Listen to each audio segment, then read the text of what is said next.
Salut à tous, on se retrouve aujourd'hui avec un nouveau smartphone, donc un nouveau test. Donc aujourd'hui on va s'attaquer au Ligoo M8. Voilà, donc vous avez pu voir le déballage de mon partenaire Seb sur le Ligoo M5 Plus. Voilà, donc aujourd'hui c'est le M8. Donc on va commencer de suite par la boîte. Donc voilà, la boîte se présente comme ceci.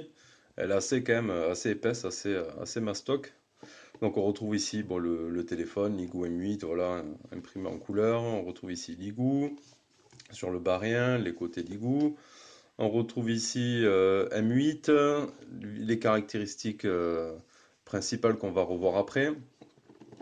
Hop. Dans cette boîte ici, il y avait une autre grosse boîte qui contenait, elle, pas grand-chose pour un aussi gros volume. On avait le chargeur secteur prise française. Voilà, je vous mettrai la photo ici en gros plan pour l'ampérage, c'est un 1 ampère. On avait des écouteurs intra-auriculaires. Voilà, basique, je ne les ai pas ouverts. On retrouve un câble USB, micro USB. Le téléphone, quant à lui, il y avait un film, voilà, de poser dessus, on retrouve les principaux caractéristiques. Et tout ça dans une petite pochette. Ici, c'est le scotch pour la batterie. Et on retrouve les petits guides rapides, Ligoo, avec du français, de l'anglais, du chinois, de l'arabe et tout ça. Le petit carnet de garantie. Voilà, ça on va mettre sur le côté. Regardez ça ici. Hop, on va passer. Alors, c'est un téléphone qui nous a été envoyé par la boutique Gearbest et qui est en ce moment sur leur boutique à moins de 70 euros, me semble-t-il. Voilà, 70 euros maxi. Donc, on va regarder. On va commencer par son design. Voilà, on va voir les caractéristiques juste après. Donc, c'est un 5,7. Ici, on a le haut-parleur, capteur proximité, caméra frontale. Pas de boutons ici en bas, ils sont sur l'écran. Voilà, on retrouve sur le bas le port micro USB pour la recharge et le micro ici. Les deux parties pour laisser passer le réseau qu'on sent, hein, ils débordent quand même, ils sont pas bien pris en alignement du châssis. Un châssis métal pour son contour. Ici on retrouve le jack 3.5 en haut. Volume power, volume plus moins ici. Donc c'est biseauté. Et le derrière, voilà, il est comme le Ligoo M5 Plus que vous avez pu voir, en espèce de laqué, brillance. On retrouve ici l'appareil photo, double flash LED et capteur d'empreinte, la marque Ligoo et le haut-parleur ici. L'arrière s'enlève comme son petit frère le M5 ou son grand frère parce que celui-ci n'a pas la 4G, on le verra après. On retrouve ici le port carte SD et deux SIM ici et micro SIM ici. Voilà. Et donc la batterie ici, comme je vais vous le dire après. Hop, 3500 mAh. Voilà, en ce qui concerne ici le design. Hop, on va passer de suite aux caractéristiques. Les caractéristiques, donc on est sur un processeur MediaTek MT6580. Voilà, processeur Cortex A7, 1,3 GHz en quad-core. La puce graphique, c'est une Mali 400 MP2. Voilà, en mémoire vive, il fait 2 Go de RAM, il fait 16 Go de ROM. Bon, extensible en carte SD, on l'a vu. L'écran, c'est un 5,7 pouces IPS. Voilà, en 720 par 1280. Batterie de 3500 mAh. Il tourne sous Android 6 avec FreeMOS 6.0. Ça, on reviendra après sur la surcouche après. L'appareil photo, hop, on va le voir aussi après. Tac, tac, tac. Bluetooth 4.0.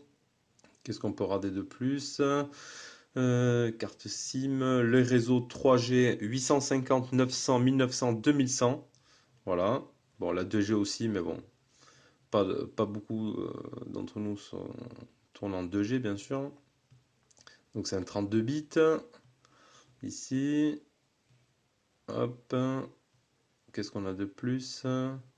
16 Go, on l'a vu. Largeur, hauteur. Le poids et dimension, je vous les mets en suivant après. Appareil photo, donc c'est un double LED, 13 mégapixels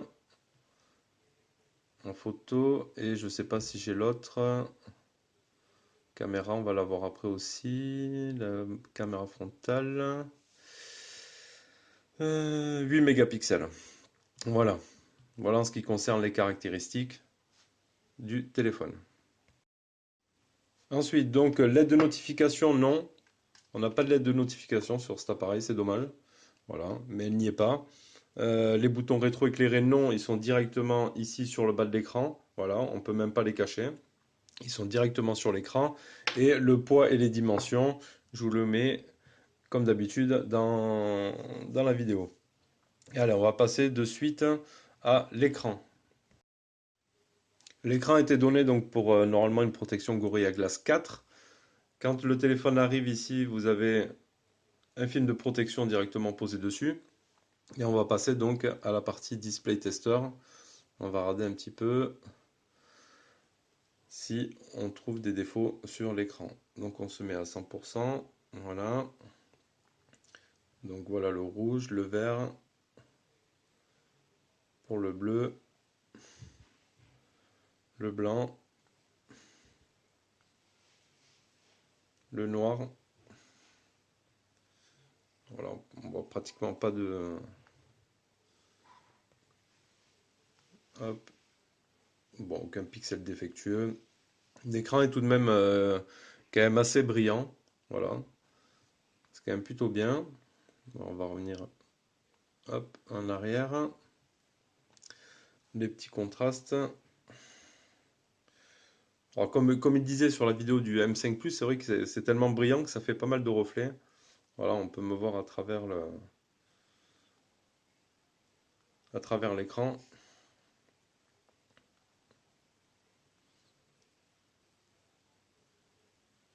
Hop, on va regarder les photos réelles.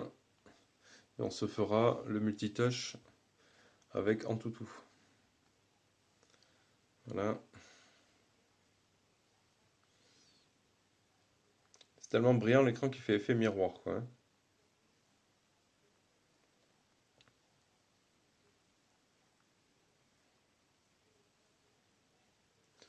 Voilà pour la partie photo. Enfin, pour la partie du moins la partie de l'écran. Alors, ensuite on va regarder le logiciel. Donc il tourne ici dans les paramètres. Hop, il tourne bien sous Android 6, voilà, Ligwam 8 et sous Sofrim OS. Donc, les mises à jour logicielles elles sont disponibles. Voilà, donc là je suis à jour, il n'y a pas de problème là-dessus. Le launcher, il est comme vous l'avez vu aussi sur le M5. Voilà, vous avez pas mal de... Je vais mettre comme ça pour que vous puissiez bien voir. Voilà. Donc ça c'est le bouton central quand on reste appuyé, c'est le multitâche. Ici le bouton retour et ici personnalisation. Donc quand vous appuyez là, vous avez les icônes qui clignotent un peu comme sous iOS. Il y a des croix pour les applications que vous pouvez désinstaller. Ici les plugins, c'est pour mettre les widgets. Vous avez un centre de thème. Voilà, bon il n'y en a pas des masses, mais vous pouvez changer les thèmes. Ici c'est la partie fond d'écran. Et ensuite vous pouvez personnaliser encore un peu plus le bureau. Donc doigt magique. Si vous voulez avoir des effets ici de petits cœurs sur l'écran au toucher. Donc moi ça ne m'intéresse pas, on fait retour. Les effets de transition de page, voilà. L'organisation des bureaux par taille ou par lettre, voilà, pour les icônes. Paramètres de l'écran d'accueil, ici paramètres d'écran. Activer le glissement circulaire si vous voulez que le bureau n'ait pas de fin, qui tourne sans cesse, qui revienne tout le temps à la page 1. Voilà, dans un système de rouleau. La mise en page, moi j'ai mis en 5.5, donc 5 icônes sur 5. Voilà, la taille des noms des applications, vous pouvez les paramétrer, etc. Les paramètres des mouvements, les faire glisser vers le haut. Bon, il y a tout un tas de possibilités, paramètres météo et la mise à jour du micro-logiciel de gestion du bureau, des thèmes et tout ça. Donc le launcher, bon, c'est assez fluide. C'est plutôt bien, donc on retrouve le centre de thème ici aussi. Voilà, donc vous pouvez télécharger tout un tas de thèmes. Ensuite, dans les paramètres, on retrouve quoi? Wi-Fi, Bluetooth, voilà, affichage. Ici, on a le Miravision.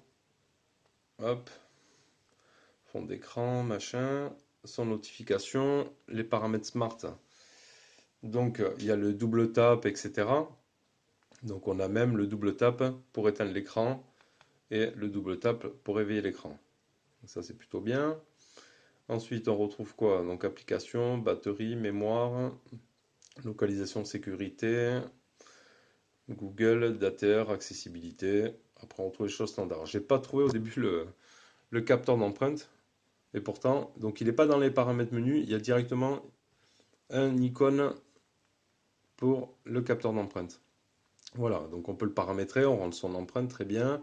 On peut lui attribuer des fonctions pour l'appareil photo, pour le glissement du bureau. Voilà, on peut faire bouger ici notre doigt derrière pour faire coulisser les pages du bureau. Donc on va l'essayer d'ailleurs de suite, ce capteur d'empreinte. Hop, il faut que j'y mette mon doigt déjà. Attends, je vais le débloquer une fois. Clac, ici.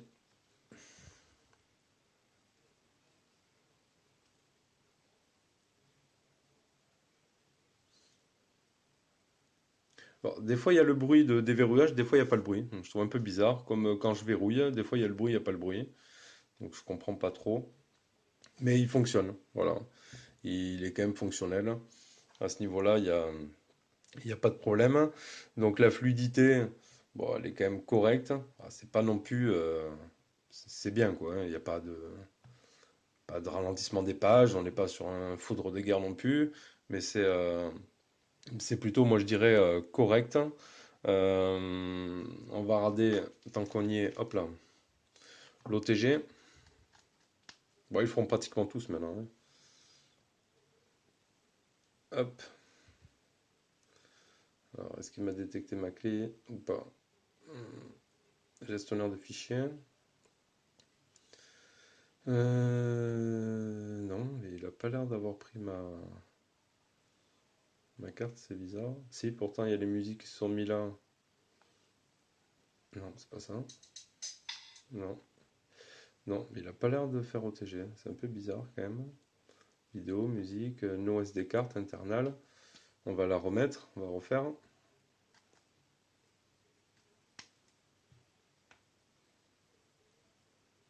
Peut-être lui laisser un petit temps de réflexion. Peut-être mettre en attendant un autre fond d'écran pour que ce soit un peu plus clair. Voilà. Ça, on verra un peu plus au téléphone. Non, bah écoutez, il n'a pas l'air de faire OTG. C'est un peu bizarre.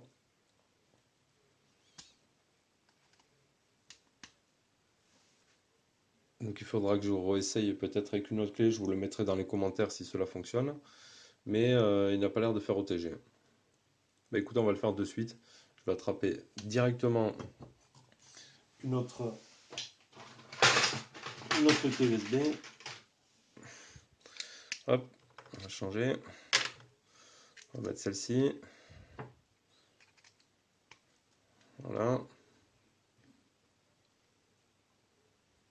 Non, il ne se passe rien. Donc le téléphone ne fait pas OTG, malheureusement. Allez, on va passer aux performances. Alors, on commence les performances avec Antutu, comme d'habitude. On va regarder ce qu'il a donné comme score. 24 359 en termes de score. En termes d'infos, bon, on va retrouver les mêmes qu'on a pu voir tout à l'heure. Donc on a bien 13 mégapixels. Hop, on va se faire le multitouch, comme je l'ai dit. Je vais me mettre là. Hop. Donc il en prend que 5. Voilà. Un multitouch de 5. Et donc, comme on l'a dit, 24 359 points pour Antutu. On va regarder ce qu'a pu donner le reste.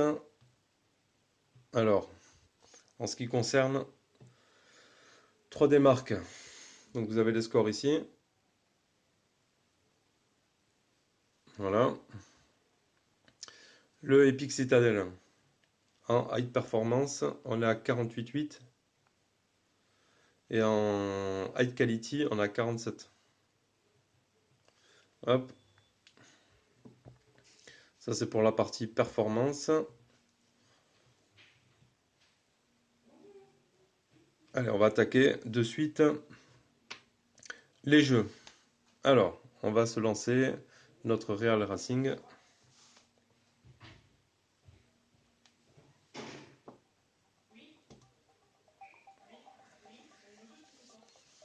Ouais, non, j'avais pré-lancé le jeu avant, donc il aurait dû rester en mémoire.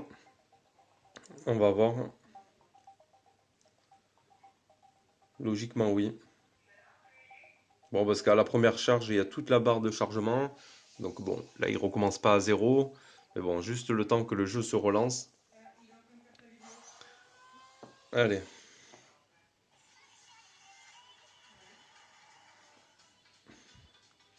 on est parti pour un petit tour de circuit. Donc, faut tapoter. Gauche et droite. Il y a trop de reflets, hein, c'est quand même dommage. Mais bon.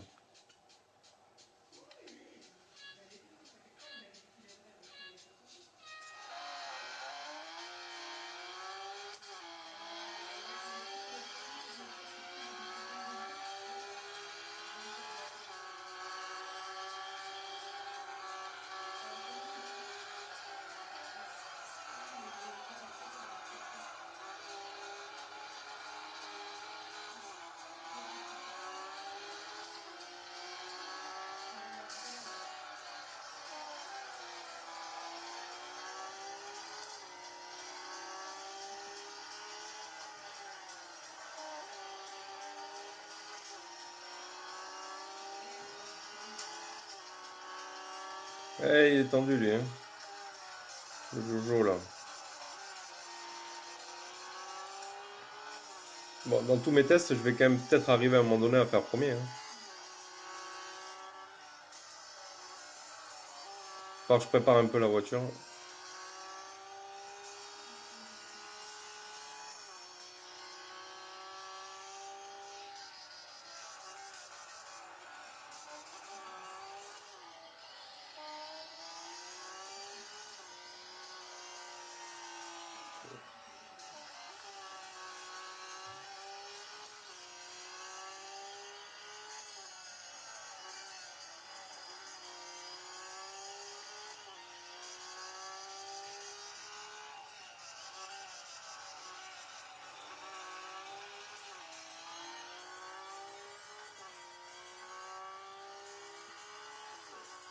Allez, voilà pour Real Racing, c'est fait.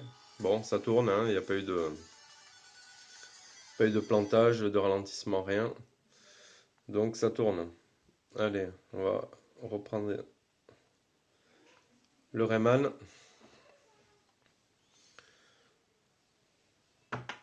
Ouais, c'est chargé.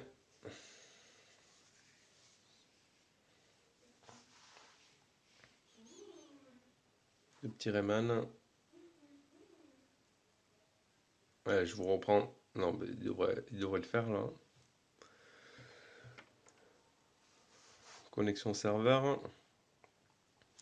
Connecte-toi, allez, connecte-toi. Non, j'ai fait le premier niveau, bon, parce qu'il est un peu chiant, c'est un petit tutoriel quoi. Vous pouvez m'attaquer directement au deuxième. Est-ce que je m'étais pas d'ailleurs mis un peu. On va se péter un peu la luminosité là. Voilà. Allez, on va se faire ça. Hop, on va bien se faire le petit autofocus qui va bien. Tac.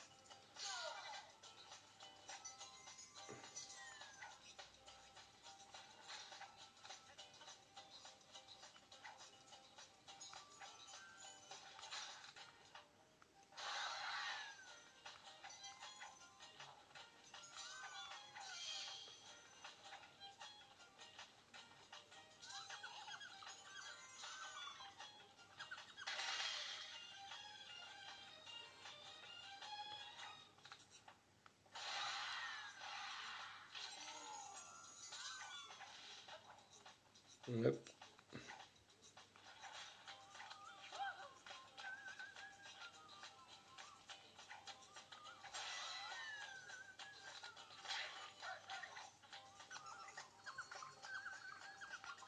Ah, ben, je me suis loupé.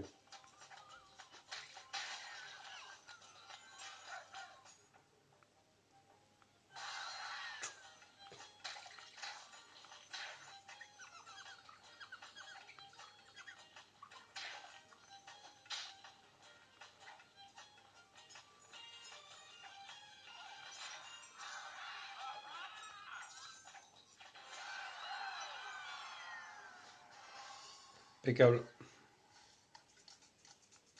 Ça tourne aussi. Pas de souci avec le Rayman. Allez, on passe à la suite. Allez, on continue le test avec la partie maintenant photo. Donc on va se faire des petites photos. On va regarder un petit peu le Vador. Clac. Bah, il fait comme le... Vous voyez?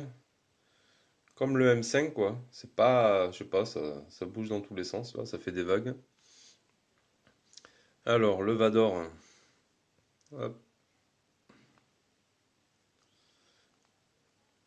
Après, c'est quand même bien quoi. Il a une crasse dans la dent ici, le Vador, on le voit. Bon, c'est quand même propre après quand on zoome. Voilà, après ça fait un peu bizarre juste l'effet. Hop, hop. Juste l'effet en fait quand on bouge ici, ça fait juste un peu bizarre. Ça, je sais pas, ça c'est un effet de floutement. Voilà, on peut rendre tous les contours flous. Vous avez pas mal de paramètres. Qu'est-ce qu'on a d'autre? Quels sont les paramètres ici? Panorama, HDR, nuit, beauté. Il y a pas mal de choses. Euh, Là. Après, ça fait bizarre, hein. Bon, après, j'ai mes lumières là aussi, mais ça fait un peu bizarre là que ça fasse comme ça. Alors, le petit mode, hop, le petit mode selfie. Elle est longue à se mettre là aussi. Le petit mode selfie. Hop, on voit mon Nubia. On voit que je suis pas coiffé, c'est pas mal. Voilà pour la partie photo. Et je vous mets directement les photos aussi là en même temps. Des prises de vue d'extérieur, de nuit, avec le flash, tout ça. Alors ensuite, on va passer au GPS. Alors le GPS, ça a été, vous allez le voir. Donc le premier fixe ici, 27 secondes. 10 utilisé 2. Voilà. 10 GPS utilisé 2, c'est très très peu quoi. 10 et 7. Bon, deuxième fixe un peu mieux. Alors, il est où? C'est pas ça. Là, le GPS, recherche du signal. Donc là, ça n'avait pas fonctionné. Je réessaye plus tard, enfin je laisse tourner le Maps. Recherche du signal encore. Ici, apparemment, il a trouvé le signal, c'est déjà pas mal, mais je suis à côté de la route et j'étais, je me souviens bien, déjà arrivé plus loin que lui me trouvait encore à ce niveau-là. Donc on était quand même plutôt loin et donc un GPS, voilà, moyennement fonctionnel. Enfin pour ma part avec Maps, il a fait ses fixes, mais avec Maps, c'est pas ça. Voilà, je l'ai mis sur mon support. Enfin, il n'y a pas de miracle, hein, comme tous mes téléphones habituels, hein, quand je fais le GPS. Donc pour moi, le GPS, il est pas bon. Voilà. Mauvais point, le GPS pour ce téléphone. Alors ensuite, la qualité vidéo. Qualité des communications, elles étaient bien. Il n'y a pas de souci. Haut-parleur, bien aussi. Il n'y a pas de problème à ce niveau-là. Tout fonctionnait. Donc on va regarder YouTube. On va se faire la petite vidéo des mignons. Je vais préparer tant que j'y suis. Hop. Tant qu'on se charge ça. Le Bluetooth 1080. Hop. Il va peut-être falloir qu'on se regarde autre chose aussi pour changer un peu. Mais là, je trouve plus les mignons, c'est bizarre. Ça dépend les téléphones. Ça, je trouve ça bizarre aussi. Qu'un coup on les ait, un coup on les ait pas.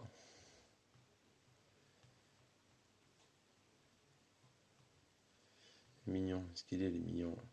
Voilà. T'as pas mignon, on le retrouve. Bizarre. On va attendre l'annonce. Hop. On va se mettre en. Non, il prend 720. Le téléphone, c'est normal.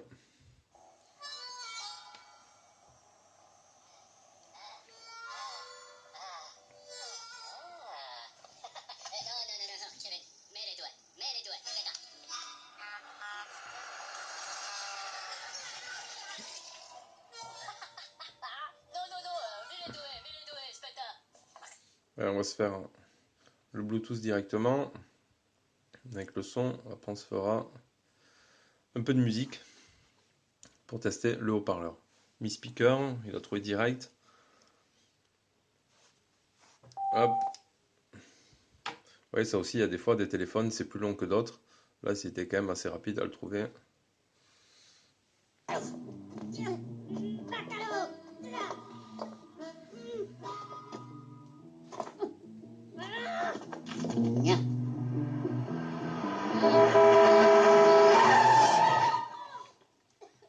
Bon, il a quand même du son Bluetooth.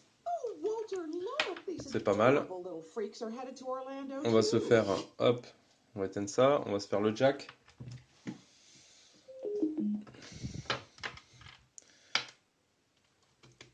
Là, on allume. Là.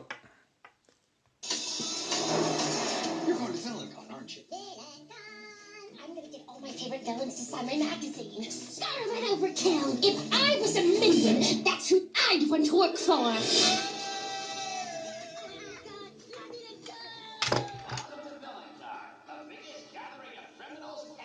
Any evil talents?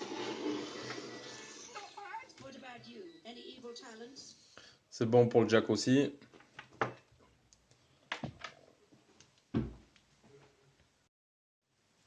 Allez, la musique, j'ai coupé, j'ai mis une carte SD. Je me souvenais plus que l'OTG ne fonctionnait plus. Donc l'application musique, ça va permettre de voir.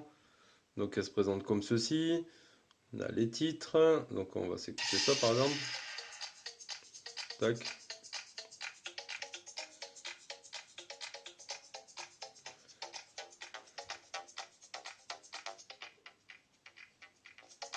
On va mettre à fond.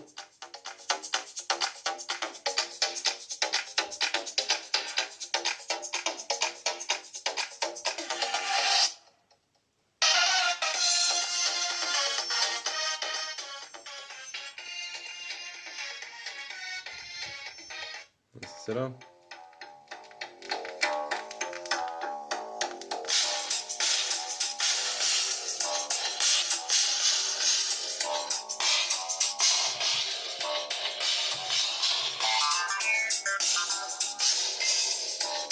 Bon, le son moyen, hein, c'est pas, voilà, on n'est pas sur du tip top. Hop,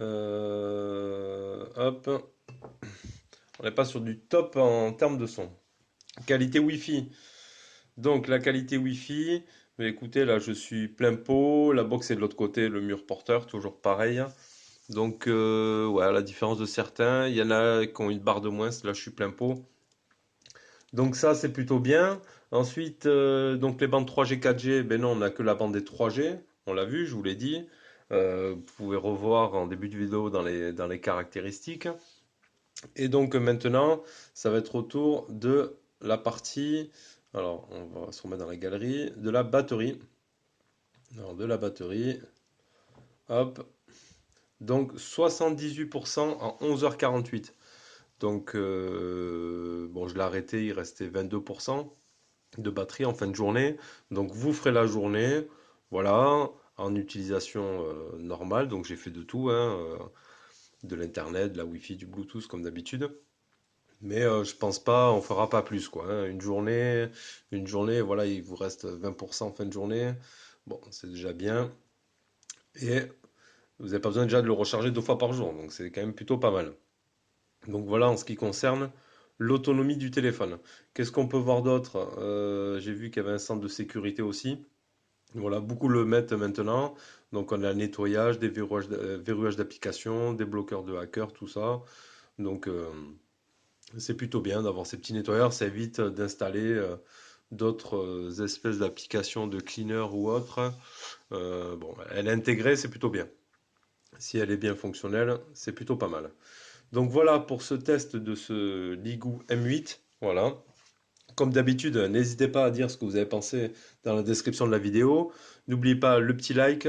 Suivez-nous sur Facebook. Voilà, il y a pas mal d'actu, de news sur Facebook. Et après, donc, on arrive bientôt au mois de février. Voilà, le mois prochain, nouveau jeu concours. Donc, ce sera à mon tour. Donc, vous verrez un petit peu ce qu'on vous proposera. Et donc voilà. Hein, donc je vous dis à la prochaine pour une autre vidéo test. Allez, ciao ciao.